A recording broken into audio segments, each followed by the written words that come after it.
Magandang araw mga kasulit, nandito na naman tayo para sa panibago nating video. Ang bagong recipe natin ay ang paksiw na tilapia.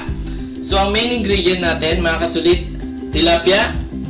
Meron din tayong ditong sibuyas, bawang, siling haba or siling pampaksiw, talong, luya, pamintang durog or pino, mantika, suka, asin. Optional lang po ang magic sarap. Depende po sa inyo kung gumagamit kayo niyan. At syempre, tubig. Panghalo natin sa paksiw mamaya. So mga kasulit, simulan na natin ang pag-prepare ng ating paksiw.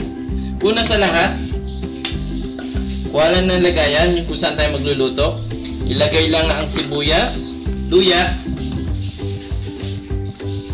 Lagay din ng bawang, isda,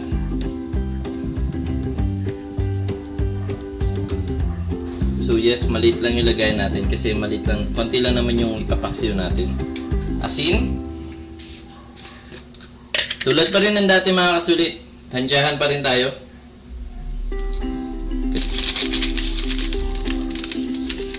Konti lang yon. Paminta.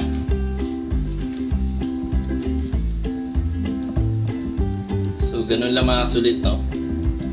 Pino ang nilalagay ko lagi sa mga lutuin natin every time na maglalagay tayo ng paminta kasi mas madaling ma-absorb yung lasa ng paminta pag pino. At syempre, hindi mawawala ang suka. So yun ang magluluto at magpapasarap ng ating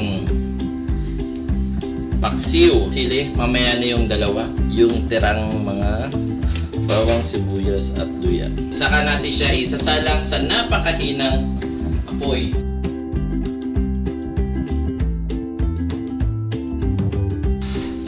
Mga kasulit, nakasalang na siya sa mahinang apoy.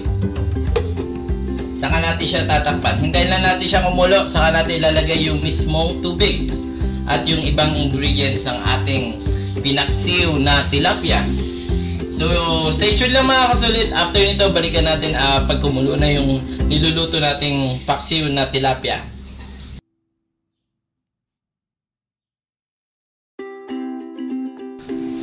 So yun na mga kasulit, makalipas ang mga ilang minuto. So medyo kumukulo na yung mismong ating tilapia. So ang gagawin naman natin, lalagyan natin siya ng water. Wow! Dadagdag natin yung dalawang sili.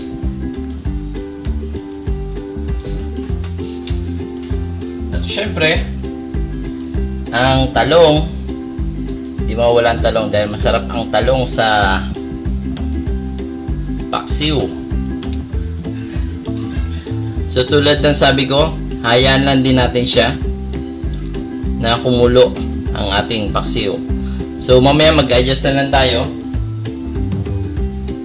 Lagyan ulit natin siya ng paminta.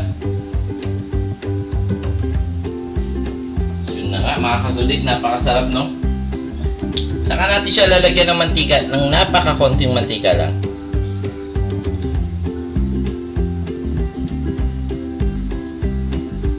Okay na yung mga kasulit.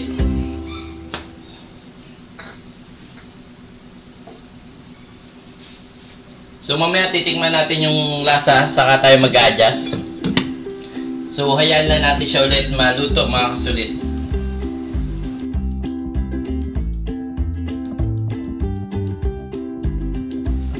Mga kasulit, habang nakasalang ang ating tilapia or paksiw, magpiprito naman tayo ng tilapia. So una, kailangan natin iprito ang luya. Ilagyan ko na luya ang ating kawali. Kailangan na natin siya iprito. So isa ito sa mga tip sa mga taong gustong magluto at matanggal yung lansa ng isda.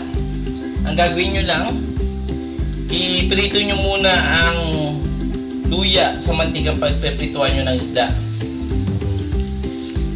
So ito yung piprito natin. Meron tayong malalaking 2 piraso.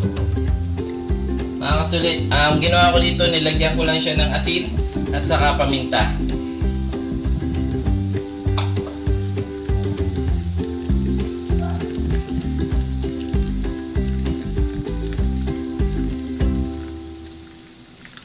Lalo na sa mga isda na gusto nyong iprito tulad ng tamban.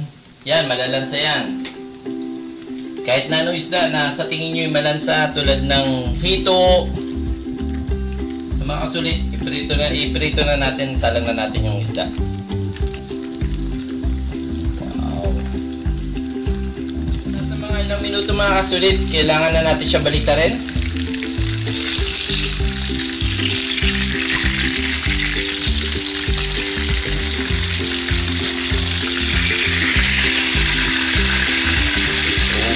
Napakasarap. Tingnan.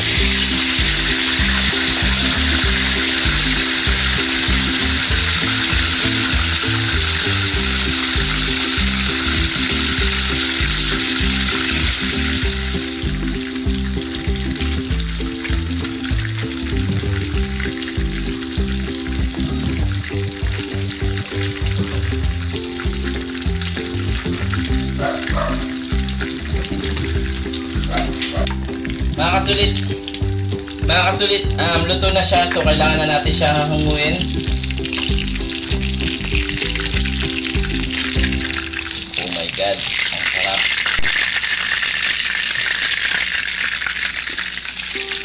Mga kasulit, luto na ang ating paksiw.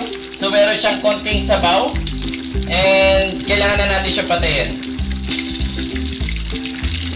Pakita ko na lang sa inyo kung anong kalalabasan na sa ating plating. Salamat sa panonood mga kasulit. Stay tuned lang. Pakita ko sa inyo kung nalabasan ito.